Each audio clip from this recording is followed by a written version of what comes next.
আসসালামু আলাইকুম। আজকের এই বিশেষ পর্বে আমরা কুরআনের অন্যতম গুরুত্বপূর্ণ একটি অধ্যায় সূরা আল ইমরান অর্থাৎ তৃতীয় অধ্যায়টির গভীরে যাব এবং এর পেছনের গল্পটা জানার চেষ্টা করব।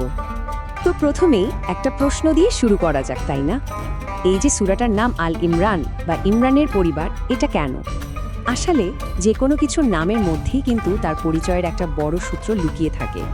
চলুন তাহলে প্রথমে এই সূরাটার একটা বেসিক পরিচিতি জেনে নিই, মানে এর নামের পেছনের কারণটা কি এবং এর মূল কাঠামোটা কেমন।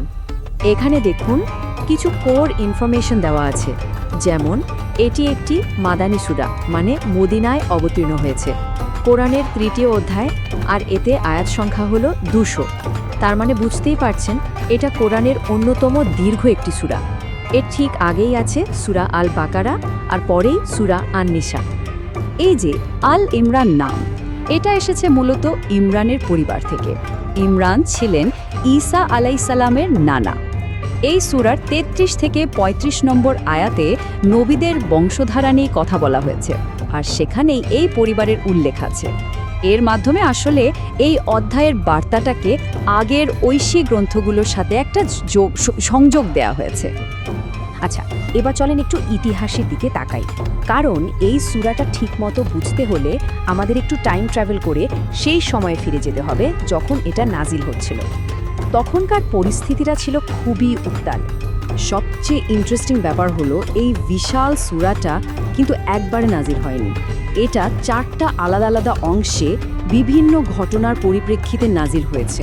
যেমন কিছু অংশ বদর যুদ্ধের আগে পড়ে, আবার কিছু অংশ নবম হিজরিতে নজরানের প্রতিনিধি দল যখন আসে তখন, আর সবচেয়ে বড় অংশটা নাজিল হয়েছিল উহুদ যুদ্ধের পর। বদরের যুদ্ধে মুসলিমরা জিতে তো গেল, কিন্তু এই বিজয়টা ছিল অনেকটা ভীমরুলের চাকে ঢিল মারার মতো। মদিনার আশেপাশে সব গোত্র শত্রু হয়ে গেল। বাইরে থেকে আসা শরণার্থীদের চাপে শহরের অর্থনীতি প্রায় ভেঙে পড়ার দশা। তার উপর মদিনার ভেতরের ইহুদি গোত্রগুলো চুক্তি ভেঙে মুসলিমদের শত্রুদের সাথে হাত মেলালো। সব মিলিয়ে একটা চরম ভীতিকর আর উত্তেজনাকর পরিস্থিতি। আর এই যে বাড়তে থাকা টেনশন, এটাই একটা সময় গিয়ে চূড়ান্ত রূপ নেয়। এই সময়টা ছিল একদম নতুন মুসলিম কমিউনিটির জন্য খুবই কঠিন আর চ্যালেঞ্জিং একটা মুহূর্ত। মাত্র 1 বছরের মধ্যে সিনারিওটা কিভাবে পুরো 180 ডিগ্রি ঘুরে গেল সেটা একবার ভাবুন। বদরের যুদ্ধের পর যেখানে সবাই ছিল আত্মবিশ্বাসী আর বিজয়ী, সেখানে উহুদের আগে পরিস্থিতিটা একদম উল্টো। তখন মুসলিমদের লড়তে হচ্ছিল শুধু বাইরের শত্রুর সাথেই না, ভেতরের বিভেদ আর বিশ্বাসঘাতকতার সাথেও। এই 300 সংখ্যাটা, এটা কাদের কথা বলছে? এটা সেই সব মানুষদের সংখ্যা যারা মুখে নিজেদের মুসলিম দাবি করলেও উহুদ যুদ্ধের ঠিক আগ মুহূর্তে মুসলিমদের দল ছেড়ে চলে গিয়েছিল। আর এই বিশ্বাসঘাতকতার কারণে মুসলিম বাহিনী সাংঘাতিকভাবে দুর্বল হয়ে পড়ে। এদেরকেই বলা হয় মুনাফিক। তো মুনাফিক কারা? মানে সোজা বাংলায় বলতে গেলে এরা ছিল ঘরের শত্রু বিভীষণ। বাইরে বাইরে নিজেদের মুসলিম হিসাবে পরিচয় দিত, কিন্তু ভেতর ভেতর মুসলিমদেরই ক্ষতি করার জন্য শত্রুদের সাথে হাত মেলাত। উহুদের যুদ্ধের মতো একটা ক্রিটিক্যাল সময়ে তাদের আসল রূপটা প্রকাশ পেয়েছিল। উহুদের এই পরাজয়টা আসলে একটা আয়নার মতো কাজ করেছিল। এটা শুধু বাইরের বিশ্বাসঘাতকদেরই চিনিয়ে দেয়নি, বরং মুসলিমদের নিজেদের ভেতরের দুর্বলতাগুলো চোখে আঙুল দিয়ে দেখিয়ে দিয়েছিল। তাই এই সূরাতে উহুদের ঘটনাকে ব্যবহার করে বিশ্লেষণ করা হয়েছে যে ঠিক কি ভুল হয়েছিল।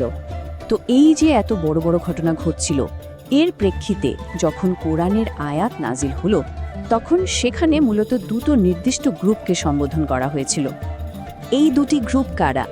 প্রথমত আহলে কিতাব, মানে যারা পূর্ববর্তী ধর্মগ্রন্থের অনুসারী ছিল, অর্থাৎ ইহুদি ও খ্রিস্টান সম্প্রদায়। আর দ্বিতীয়ত বিশ্বাসীগণ, মানে নবী মুহাম্মদ সাল্লাল্লাহু আলাইহি ওয়াসাল্লামের অনুসারীরা, যারা তখন একটা নতুন কমিউনিটি হিসেবে নিজেদের গড়ে তুলছিল। দুটো গ্রুপের জন্য মেসেজটাও ছিল ভিন্ন।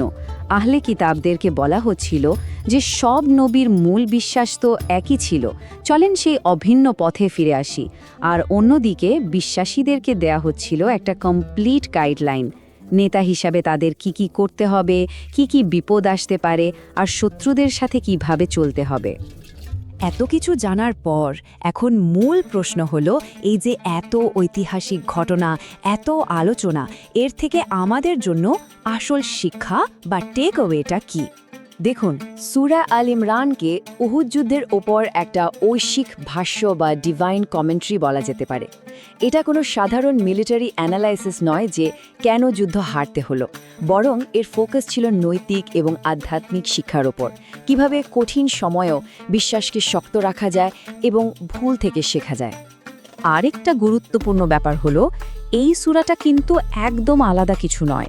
এটাকে সূরা আল বাকারার একটা কন্টিনিউয়েশন বা পরিপূরকও বলা যেতে পারে। সূরা বাকারায় যে ভিত্তিটা তৈরি করে দেওয়া হয়েছিল, সূরা আল ইমরান সেই আলোচনাটাকেই আরও এগিয়ে নিয়ে গেছে। আর এই অধ্যায়ের শেষটা হয়েছে অসাধারণ একটি প্রার্থনা দিয়ে, যেখানে ইতিহাস থেকে শিক্ষা নেওয়ার পাশাপাশি আল্লাহর কাছে প্রার্থনা করা হচ্ছে যেন সঠিক পথ পাওয়ার পর অন্তরটা আবার বাঁকা না হয়ে যায়। এই প্রার্থনাটা আমাদের বিশ্বাস আর সঠিক পথের প্রকৃতি নিয়ে গভীরভাবে ভাবতে শেখায়।